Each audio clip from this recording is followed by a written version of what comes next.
So after years of bilateral discussions, India and United Kingdom have finally signed a historic free trade agreement.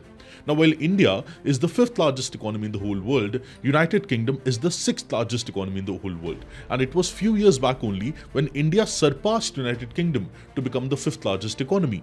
And a bilateral free trade agreement between the fifth largest and sixth largest economies of the world is nothing short of historic. Now, UK is India's fourth largest export destination, and India is UK's 11th largest trading partner, and also the bilateral trade amongst the two is around $60 billion. It is India's 16th free trade agreement and the most prominent trade deal by United Kingdom after the Brexit era. Now, while the total bilateral trade between both the countries is around $60 billion, it is expected to be doubled by the year 2030. And it is mostly in favor of India, which is why India is having a trade surplus. And this free trade agreement is bound to increase that surplus more in favor of India, and which is why it is going to help both India and United Kingdom in bolstering and improving trade throughout the world and for India's expansion of trade with the Western world as well. So what is this free trade agreement? What is this double contribution convention agreement? How this free trade agreement is going to impact both India and United Kingdom, and what is in store in future for both the countries in terms of bilateral trade? All the questions we'll be trying to answer in this particular session. Hello, my name is Preetpal Singh and you're watching Perspective.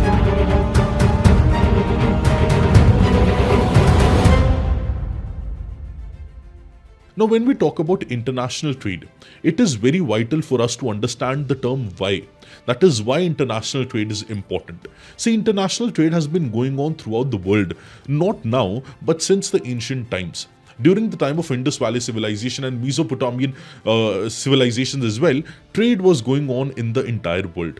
Now, trade is very essential because the resources in the world are unevenly distributed. So even if we do not want, we have no choice but to trade, which is why on the basis of trade openness of an economy can be classified into two types. One is an open economy and one is a closed economy. Now, no economy is completely open, no economy is completely closed. But Indian economy before 1991 was more towards a closed economy than an open economy. But after 1991, post LPG reforms, liberalization, privatization and globalization reforms, after that, we went on to an open economy, more towards an open economy. We liberalized our internal sectors, we liberalized external sectors, we reduced the tariffs, we reduced the quotas, and eventually we made ourselves open to the world.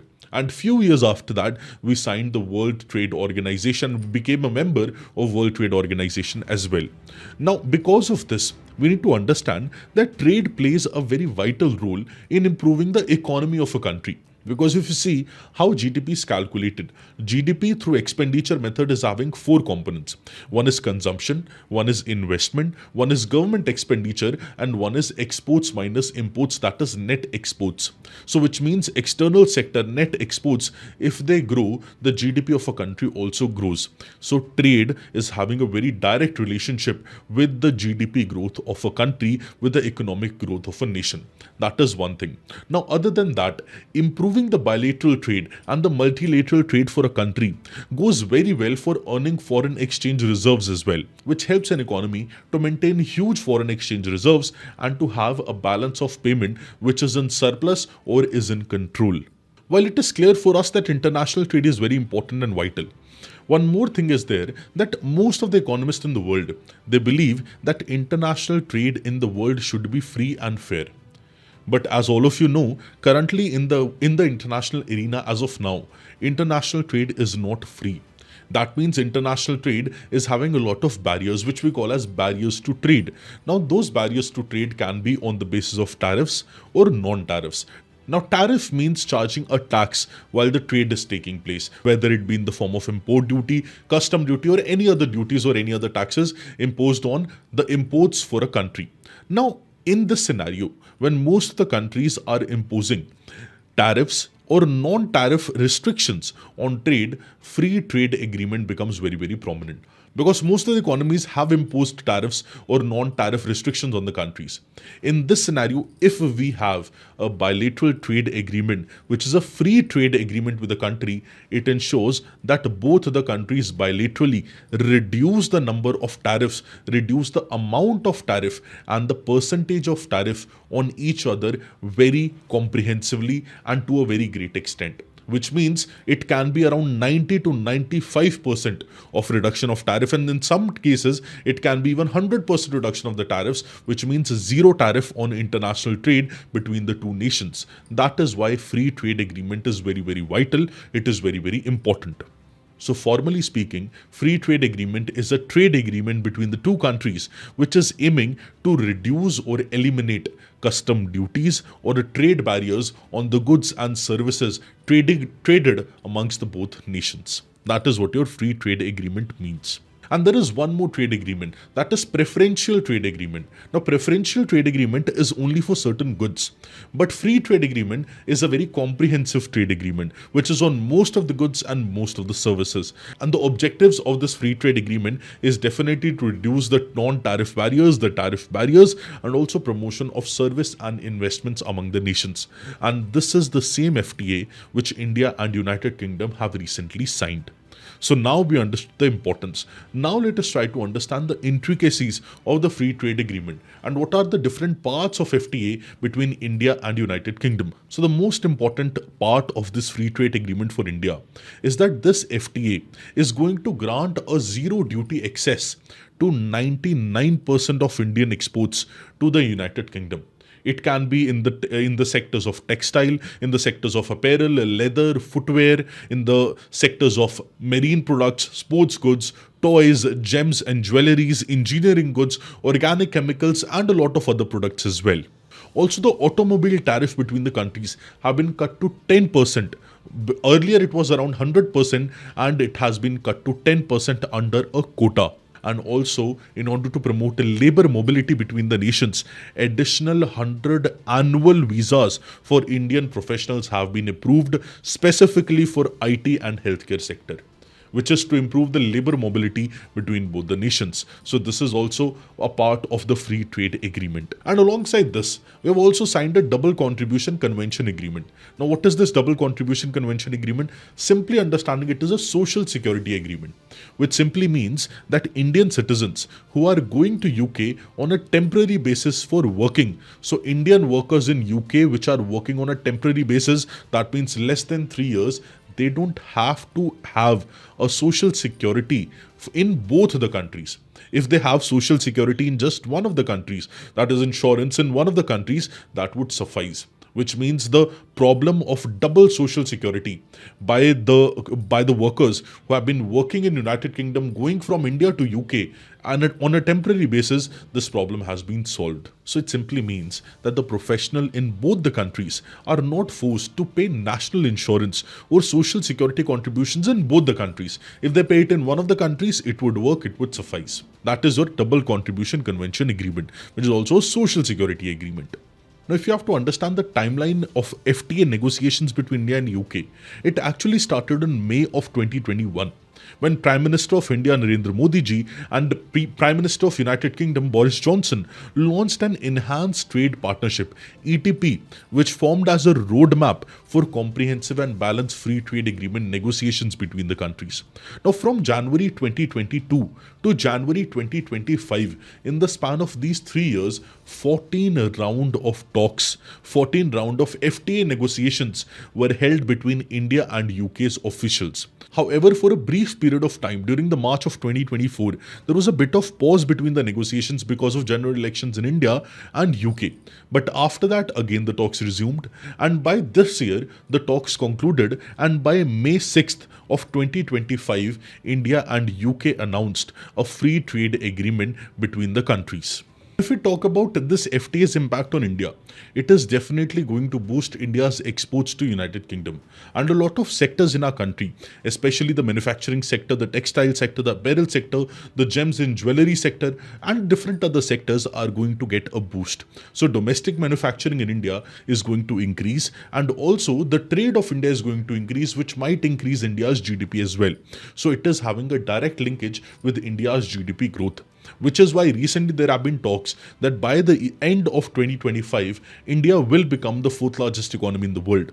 So because of this FTA step taken between the countries, it will give assistance to India to increase its GDP, and also aligning to our goal of a Viksit Bharat, that is developed India by the year 2047.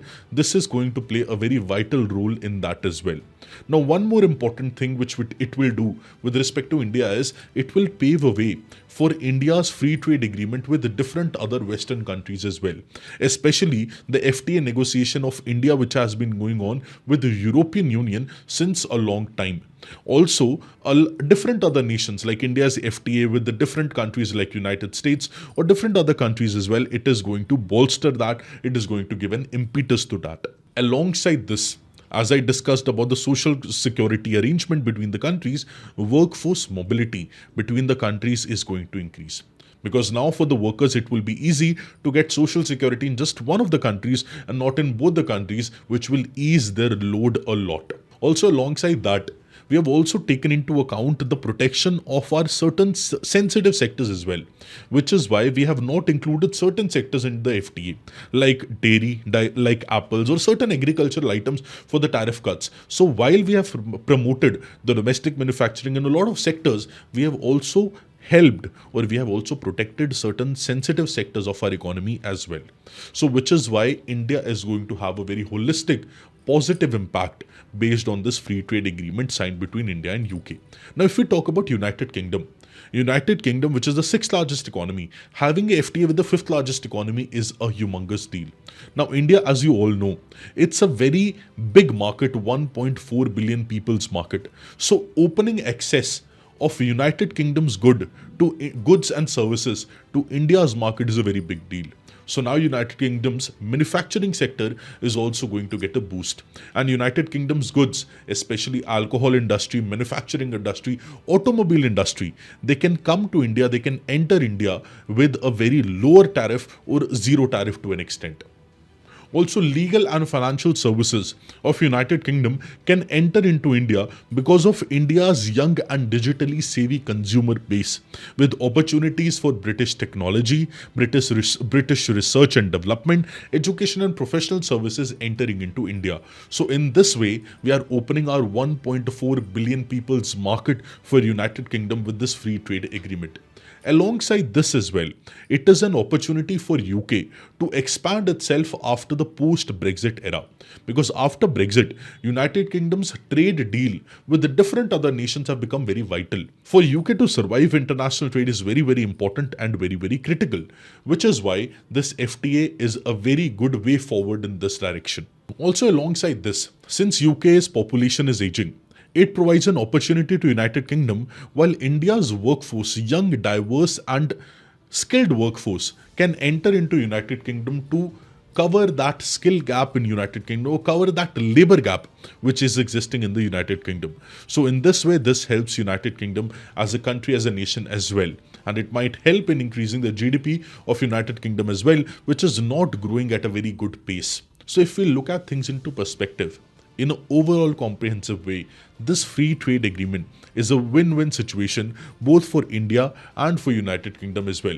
Definitely there can be certain concerns in relation to how we are able to navigate with the work visas or with the legal services or with the carbon tax in United Kingdom or different other legal apprehensions as well. There are definitely some concerns which are visible, but definitely we need to see the potentials and potential of free trade agreement going forward and helping India and United Kingdom both in economic performance and economic efficiency. They are large, which is why we need to see that we solve the concerns, we take into account the concerns, we solve the challenges, and we also take into account the benefits and leverage the benefits to a great extent to benefit both the countries at large.